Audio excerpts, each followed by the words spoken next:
Si tu as cliqué sur cette vidéo, c'est très certainement que tu es un débutant en randonnée ou que tu es un des 30 000 abonnés de la chaîne et que tu t'es dit, tiens, ça attise un peu ma curiosité. C'est vrai ça après tout, qu'est-ce qu'on pourrait donner comme conseil aux débutants en randonnée? Eh bien les amis, dans tous les cas, on va passer un bon moment. Bienvenue sur cette nouvelle vidéo et on va répondre à cette question ensemble. Quand tu commences la rando, le bivouac, le trekking, n'importe, il y a un truc très important, c'est que on va passer toute notre journée dehors. Et si tu bivouacs, tu vas même passer tes nuits dehors. Donc il va falloir bien vivre dans la nature. Et dans la nature, il y a deux trucs qui peuvent paraître ouais, c'est bon, gentil, mais en fait qu'il faut vraiment respecter. Le soleil et la pluie. Alors le soleil là, c'est cool. On est fin du mois de février, il fait 8 degrés, il tape pas très fort, il n'y a pas de problème. Cet été, en juillet-août, je sais que beaucoup de débutants en randonnée, justement, vous faites vos premières randos, vos premiers treks sur la période de juillet-août. C'est là où statistiquement la météo est la plus simple, où on se fait moins pleuvoir dessus. Donc c'est vrai que c'est quand même super sympa. Pour se protéger du soleil, n'oublie pas tes lunettes de soleil. Et les lunettes de soleil, plus tu vas monter haut en altitude, plus il va falloir une bonne protection. Moi, j'utilise à titre perso les petites lunettes de chez Simalp en ce moment, qui sont en catégorie 3 polarisée. Alors si j'irais encore plus haut, si je passerais mon temps en haute montagne, sur du névé, du glacier, si je faisais de la voile, si j'étais sur du sable blanc avec une forte réflexion solaire, je prendrais même du catégorie 4 polarisé. Sauf que c'est interdit de conduire avec. J'aime bien avoir des outils polyvalents, donc ça je la mets au volant dans la vie de tous les jours, en rando, j'ai une seule paire de lunettes pour toutes mes activités. Et puis on pourrait se dire aussi, tiens, quand ça va commencer à cogner, en juillet-août, je mettrai ma casquette et je serai protégé du soleil. La casquette, c'est de la merde. Pour te protéger d'un petit soleil mi-saison, ok, mais pour protéger d'un gros soleil, c'est insuffisant. La casquette, il n'y a que la visière qui va te protéger le visage. Alors on peut s'amuser à la tourner à gauche, à droite pour se protéger le visage, mais quand il fait 35-40 degrés, en plein été, l'après-midi, en plein cagnard, ça ne suffira pas. La seule façon de bien se protéger sur tes randonnées estivales du soleil, c'est pas la casquette, c'est le chapeau à large bord. Alors ouais, je sais, il y a beaucoup de jeunes qui vont se dire « Ah, c'est un truc de vieux, c'est un truc ringard, c'est moche ». Peut-être, mais après tout, on s'en fout. Ce qui est important, c'est bien se protéger. Le chapeau à large bord, il va me protéger tous les côtés du visage, il va mieux me protéger le dessus, il va me protéger également la nuque derrière. Donc ça, c'est que de l'amour. La vraie protection contre le soleil, c'est le chapeau et pas la casquette. Alors déjà, je connais beaucoup de jeunes randonneurs, notamment les jeunes hommes, ah, je suis à ouf, je suis un guerrier, rien à foutre, j'y vais, rien à foutre du soleil. J'ai vu des jeunes hommes, des vrais guerriers physiquement, se faire coucher par le soleil. Le soleil, une fois que tu as chopé ton insolation, t'es capoute. Ça m'est arrivé quand j'étais plus jeune, j'ai vu des gars, mais des guerriers, des monstres, s'effondrer à cause du soleil.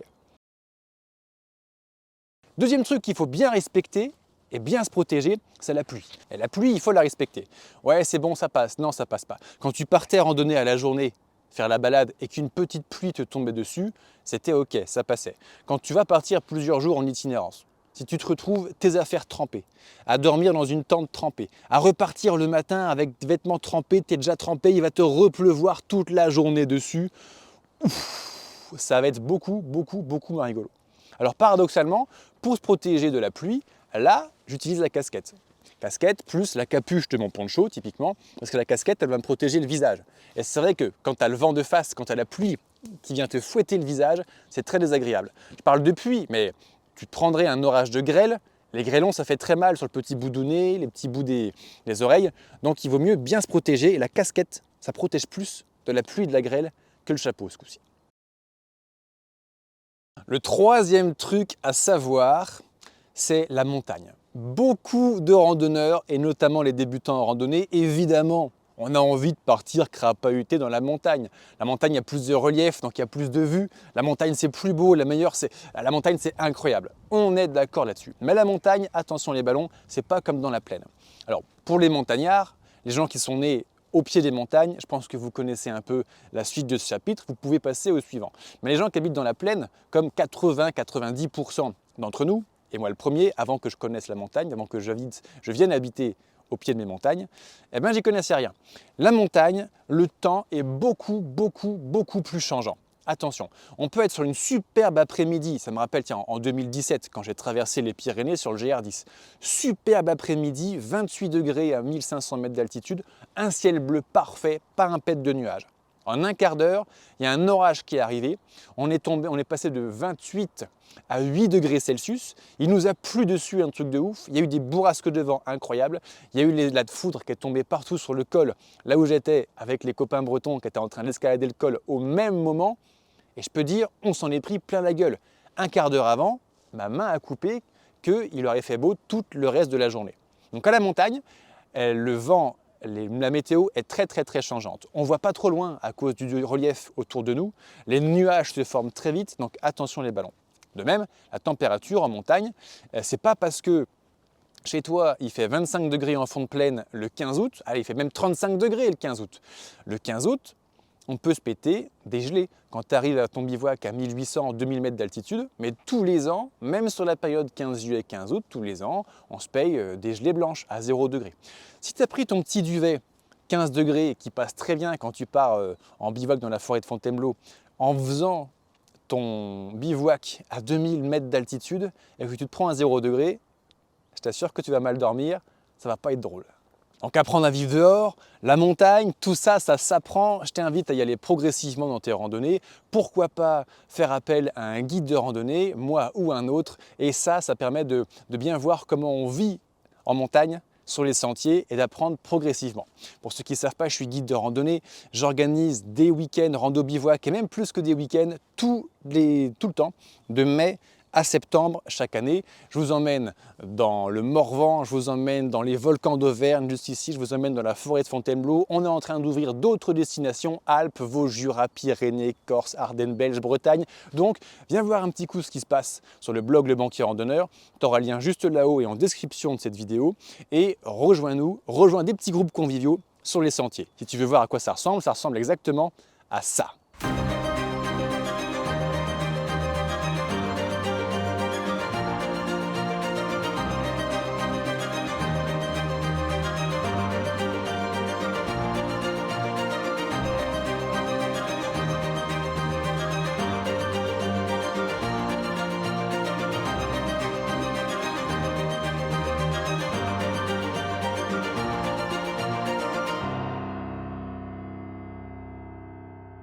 Pour passer un bon moment pendant des jours dehors, il va falloir bien s'habiller pour être toujours confortable. Même s'il y a du vent, même s'il fait 8 degrés, même s'il y a du soleil, etc., etc.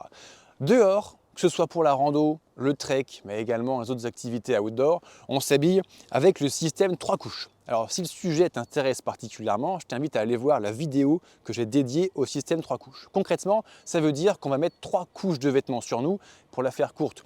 Une première couche de respirabilité. Une deuxième peau, c'est le t-shirt, un t-shirt synthétique ou un t-shirt en laine mérinos, qui est une matière vraiment très sympathique. Deuxième couche, c'est ce que j'ai là, c'est ma petite polaire Joras, par exemple de chez Simalp. C'est la couche de chaleur qui va me tenir chaud. Et s'il pleuvait ou s'il faisait trop froid, j'aurais mis la troisième couche, la petite veste qui est dans le sac à dos en ce moment, pour être à l'abri de la pluie et un truc le plus respirant possible pour pas moisir dans ta propre sueur.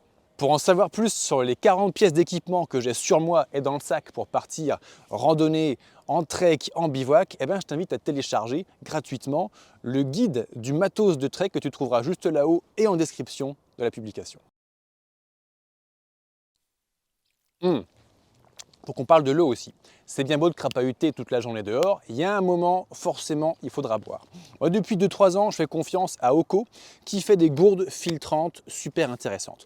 Quand tu pars à la journée, quand tu dors en dur, que tu es sûr à 100% de toujours pouvoir prendre de l'eau du réseau, donc purifiée, pas de problème, tu n'as pas vraiment besoin de gourdes filtrantes. Mais si tu commences à te ravitailler à la fontaine, dans les refuges de montagne, dans les petites rivières, le plus proche possible de la source si possible, tu vas avoir besoin de filtrer ton eau.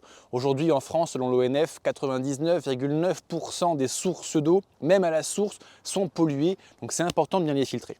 Le risque, c'est de choper des virus, des bactéries, des parasites qui vont aller dans ta flore, voire ta faune intestinale, qui vont te foutre la chiasse, qui vont te foutre des indigestions, qui peuvent te déshydrater. Et il y a des saloperies qui traînent, qui sont dangereuses, qui peuvent te tuer. Pour te préserver, tu filtres ta gourde. La gourde Oco, c'est ce qu'on fait de mieux aujourd'hui sur le marché. Et tu as 10% de réduction avec le code OCODAVID10 qui va s'afficher juste ici. Le sixième truc à savoir, ça y est, on a crapahuté toute la journée, on était bien sapé, on s'est protégé du vent, du soleil, de la pluie, on a bu son eau, ok super, maintenant ça va être l'heure de trouver un endroit de bivouac. Et ça, je te conseille de ne pas t'y prendre trop tard. Déjà, une erreur très courante que je vois chez les débutants en rando, c'est que vous ne savez même pas monter votre tente. Je ne pars jamais en rando, en trek, quand je vais dormir au bivouac, sans avoir déjà monté ma tente plusieurs fois dans mon jardin. Comme ça, le jour où je déboule sur le terrain, même s'il y a une couille, la nuit est tombée, il y a du vent, il y a l'orage qui arrive, je suis stressé, je suis fatigué, eh bien, les connexions neuronales se font et puis je vais monter facilement ma tente. Donc, monte et démonte ta tente, apprends à le faire avant de partir sur les sentiers. Et puis après, une journée de rando, voilà, on ne sait pas trop comment elle va se passer. Est-ce qu'on va être en retard? Est-ce qu'on va être surpris par la nuit qui tombe? Est-ce que le spot de bivouac que tu avais repéré, eh ben finalement, il n'est pas dispo, il faut aller encore plus loin? Donc, je t'invite, moi, à penser à trouver ton spot de bivouac dès la fin de l'après-midi. On prépare sa map tous les jours, la veille pour le lendemain même. Et puis voilà, au check de la carte du midi ou de 14 h maxi, on commence à regarder un petit peu où est-ce qu'on pense aller bivouaquer. Et fin d'après-midi, on cherche vraiment le terrain pour s'installer. Une fois qu'on l'a trouvé, on plante la tente. Alors attention quand même, il y a certaines réglementations sur le bivouac, etc. On en reparle justement dans un instant.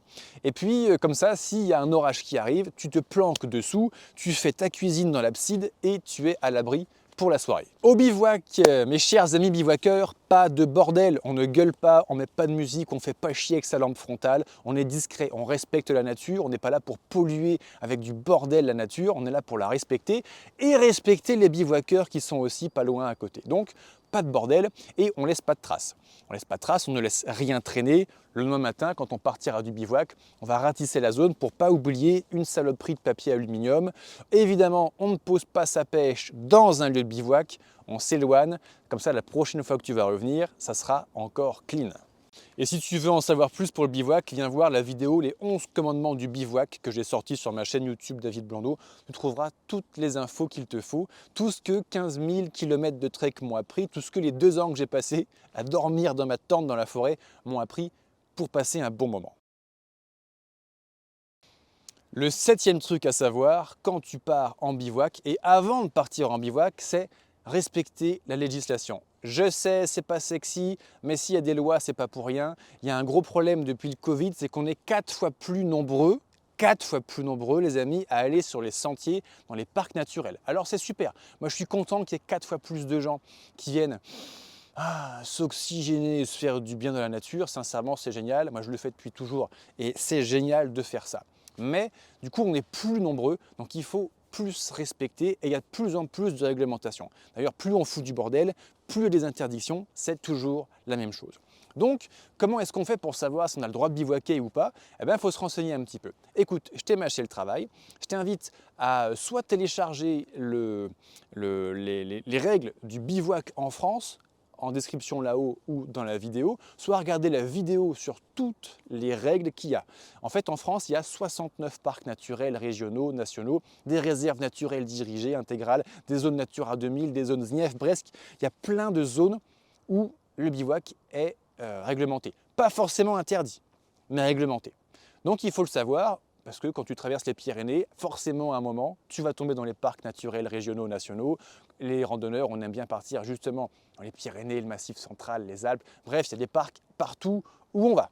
Donc, on jette un petit coup d'œil pour savoir ce qu'on peut faire, ce qu'on ne peut pas faire, et on respecte la législation. On avait le droit de planter une tente ici, on l'a plantée, c'est l'heure du bivouac. On a très faim, on va bientôt aller bouffer, mais avant de se bouffer, il y a un truc que j'adore faire dans mon bivouac. Et il y a beaucoup de randonneurs, de randonneuses débutants qui se disent qu'on ne peut pas le faire, mais si on peut le faire. On peut se laver, même au bivouac, au beau milieu de la forêt, avec 2-3 petites astuces, un savon d'Alep ou un savon biologique, surtout très loin des cours d'eau pour ne pas les polluer. On peut prendre sa petite douche de bivouac pour avoir le minimum légal, on va dire propre. C'est-à-dire les mains, on va quand même manger avec, il ne faudrait pas manger le caca que tu as au bout de tes doigts quand tu es allé poser ta pêche un petit peu plus tôt dans la journée. On va se laver le visage, c'est quand même sympa. On va se laver le sexe parce que c'est une zone qu'il faut maintenir absolument propre jour après jour. Et on va se laver les pieds. Si ces 5 points sont propres, Déjà, tu évites la majorité des emmerdes, c'est-à-dire choper des indigestions et des infections alimentaires en suçant tes doigts dégueulasses, c'est-à-dire, et puis se laver les dents aussi, hein, pour éviter une rage de dents au beau milieu des Bauges, c'est quand même assez douloureux.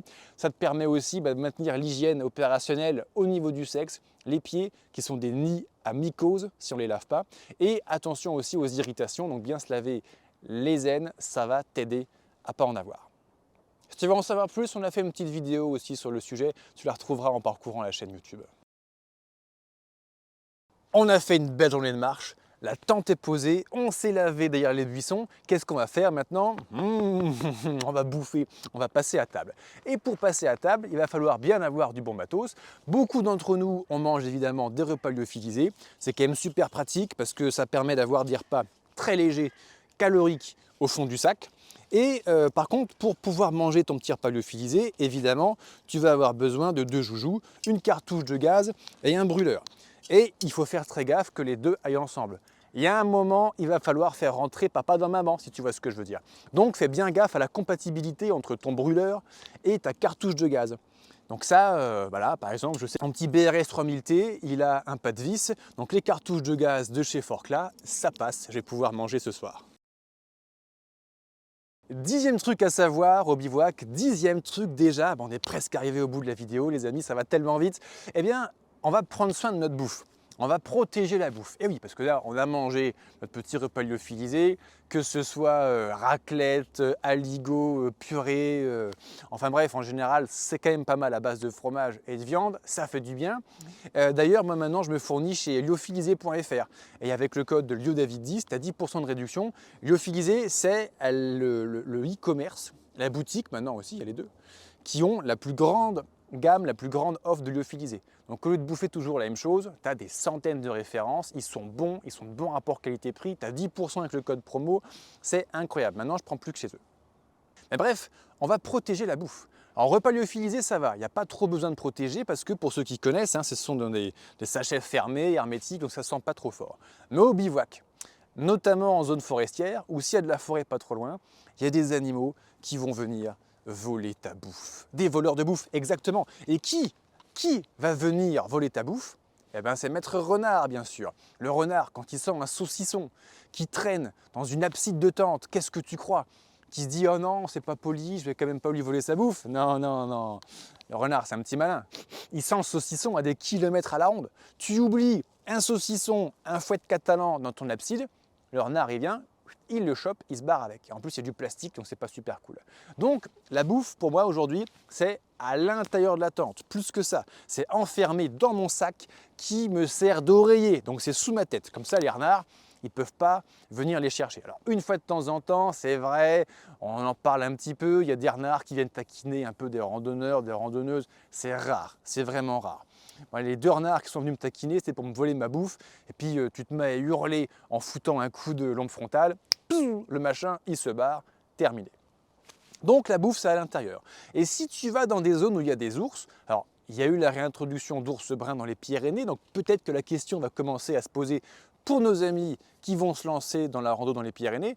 Mais si tu vas en Roumanie, si tu vas dans les Carpates, si tu vas dans le Grand Nord, en Suède, dans les forêts, si tu vas en Russie, en Alaska, au Canada, et même aux States, il y a des ours partout. Donc la bouffe, on la pend aux arbres loin du campement. Comme ça, l'ours ne vient pas chercher la bouffe dans ta tente. Parce que quand tu as un ours brun de 300 kg qui vient chercher la bouffe dans ta tente, là, tu as un problème. Et le dernier truc à savoir avant de partir sur les sentiers, c'est très simple. C'est du bon sens. Je vais te dire ça, tu vas dire, oui, bah évidemment. Non, non, non, attends. Je vais mettre l'anecdote épicée qu'il faut dessus pour que tu vois un peu comment ça se passe des fois. On ne chie pas sur les sentiers. On ne chie pas sur les sentiers. Et pourtant, en 2018, j'ai fait mon GR20, la traversée de la Corse. Je me suis parti à 4h40 du matin, vachement tôt, et à environ 5-6 heures du matin, je tombe nez à nez, mais nez à nez, enfin nez à fiac, tu vas voir, avec un type accoudé contre une roche sur le GR20, sur le chemin. Il n'avait même pas fait un pas de côté. En position fécale justement, tu vois, il était en train de poser sa pêche sur le sentier. Donc je suis tombé nez à nez avec un fiac ouvert, un étron coupé qui tombe par terre devant moi. Alors habituellement, quand les gens font de la merde sur les sentiers, je me permets de leur dire, là j'étais je ne sais plus quoi dire. J'étais jamais tombé nez à nez avec un fiac en train de couper son étron. Donc je suis parti, écœuré. C'était presque l'heure du petit-déj en plus pour moi. Mais non, voilà, on ne chie pas sur les sentiers. Je déteste sentir la merde, voir le PQ sur les sentiers. Et toi aussi, tu détestes ça. Donc on ne le fait jamais. On chie, on s'éloigne des sentiers. Alors, tant qu'on est dans une zone pas trop surfréquentée, tant qu'on est dans une zone avec de l'humus, de la bonne terre, on peut se permettre de chier. On recouvre un peu le travail, il y en a qui prennent des petites pelles ou avec un bout de bâton, tu enterres un peu ton caca, tu le caches pour pas que le prochain marche dedans. Voilà, on camoufle. Dans les endroits très minéraux, dans les endroits où il n'y a que de la caillasse, le caca très haut en altitude, ou le désert typiquement, le caca il ne se décompose pas, donc il vaut mieux le mettre dans sa petite boîte et repartir avec. Ça c'est un autre sujet, on en a parlé dans une précédente vidéo. Bien, là je pense qu'on a fait le tour des trucs à savoir avant de partir faire de la rando, du bivouac, du trekking. C'était une vidéo spéciale pour les débutants, mais en fait pas que. Ça fait toujours du bien d'avoir une petite touche de rappel. Et puis pour celles et ceux qui étaient venus là, les abonnés, fidèles abonnés, je vous remercie, 30 000 merci d'ailleurs.